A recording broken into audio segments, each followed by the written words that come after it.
This is going to be a video of me installing the motherboard into my half 912 Cooler Master case.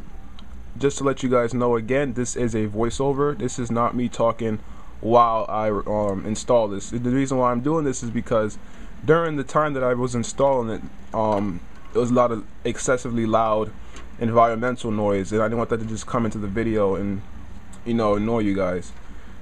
So what I'm doing right here, I believe, was I was just checking the standoff points on the motherboard so I can place it onto the case and then screw the motherboard down after that. Now, for those who don't know, the standoffs are basically they're like screws that you put into the motherboard case holster that you see on the case that you see in front of you right now. Is basically that flat, you know, steel bed right there. You can see me putting those little gold tiny pins. It's not really pins, it's like little tiny screws, and then on the top of the screw is a threaded hole to put another screw in. So you put the motherboard so it pretty much stands a little bit off of the case, because you don't want it to sit directly on the case, or else you're just going to short everything out. So it stands a bit on top of the case, and then you screw like little tiny Phillips screws into those standoffs while the motherboard is above the standoffs, and then it secures the motherboard onto the case's motherboard bed.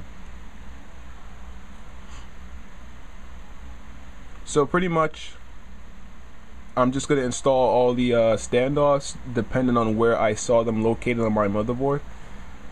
And doing this really makes me want to get a smaller Phillips head magnetic screwdriver. I don't know why it's not even magnetic. The bigger Phillips screwdriver that I use, which is like a green one if you see it in the video, that is magnetized, but the smaller one isn't magnetized, and it's so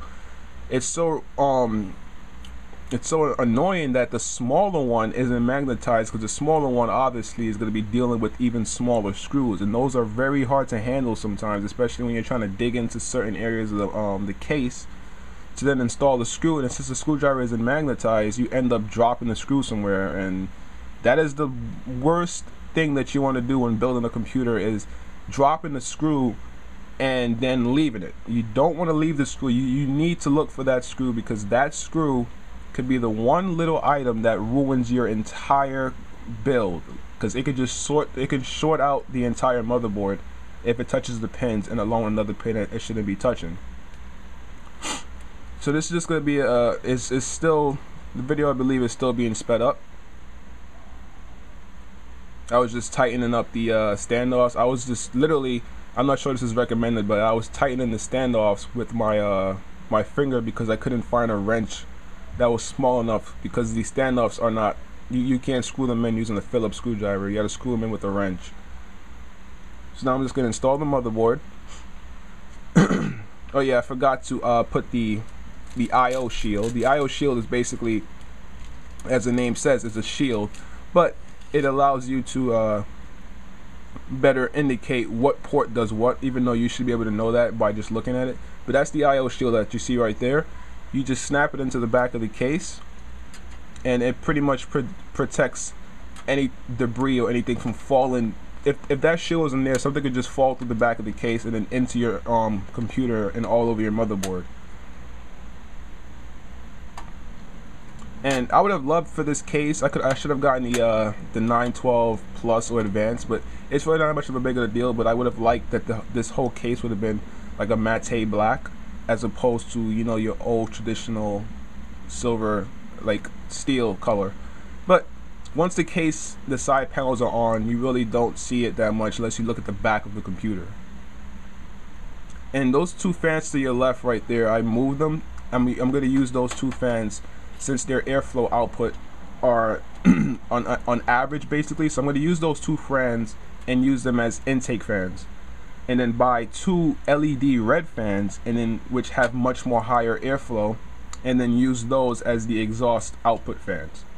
This case can use a total of 6 120mm fans, or a 200mm fan for the intake in the front bottom, and another 200mm fan for the top exhaust, along with a 120mm fan for the back and another 120mm fan for the side panel. So it can use two 120mm fans and then two 200mm fans, and That could be one setup configuration, or it could be 6 120mm fans. It also can use a 140mm fan for the side panel. So this case has a lot of flexibility in terms of how you want to cool it. Oh, I almost forgot, it can use a 240, I believe, millimeter water cooling radiator in case you want to really go excessive with your CPU and, you know, overclock it, which is like if you want to overclock the K models of the i5s or the i7 series and really push the limits of these CPUs, then you're going to either want a very high quality air cooler or water cooling. The GPU, when I show you guys, I'm not sure if you guys ever, you know, seen a GPU. The GPUs are very big. They can get very, very large. Some can even go up to like 10 to 12 inches in length, which is basically 1 foot. Now, think of it, if you look at your Xbox 360 right now, think of a GPU being as long as the Xbox 360 when it's standing up. It's not as big as a 360, but it's around the same length. Now, while being as long as consoles, they also use more power than an entire console in itself. Yes, the GPUs, the desktop GPU by itself uses more power than an entire console, whether it be the PS3, the Xbox 360, or the Wii.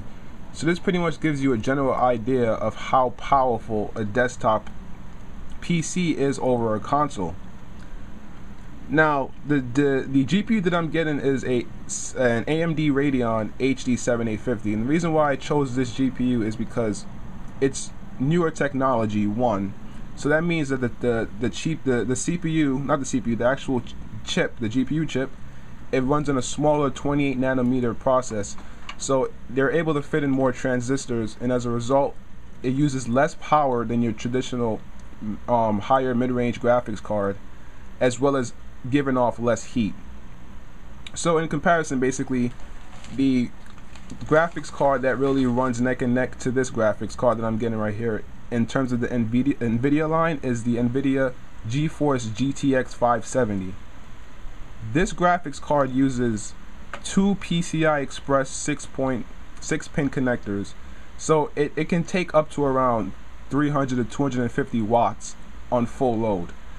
The graphics card that I'm using only requires 1 PCI Express 6 pin connector, and it gives out the same performance and sometimes even surpassing the performance of the GTX 570, all while using less power. So the max threshold that I've seen that GPU ever taken up was about 130 to 140 watts. So it's a very substantial decrease in the amount of watts used, and as a result, you're getting roughly the same or even better performance if you overclock this card. This card is very overclocking friendly, and since this card just came out, it pretty much its capabilities and its potential really hasn't been seen yet because the drivers are new and they just need to mature better, as well as the PCI Express 3.0 slots taken advantage of. But the PCI Express 2.0 slots, the bandwidth that can be passed through those slots, really there's no cards out right now that has really fully saturated the bandwidth on those slots. But yeah, so that's the card that I'm gonna get. I just finished installing the RAM. This is gonna be 8 gigabytes, 4 gigabytes. The motherboard supports up to 32 gigabytes if each of the 4 slots are 8 gigabyte sticks. Just giving you a close-up.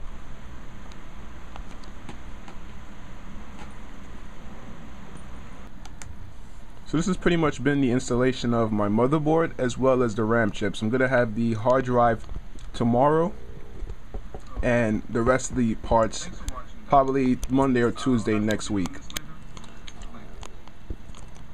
So pretty much I'm gonna have a working computer next week besides the GPU. So thanks for watching this, guys. Stay tuned for more videos later.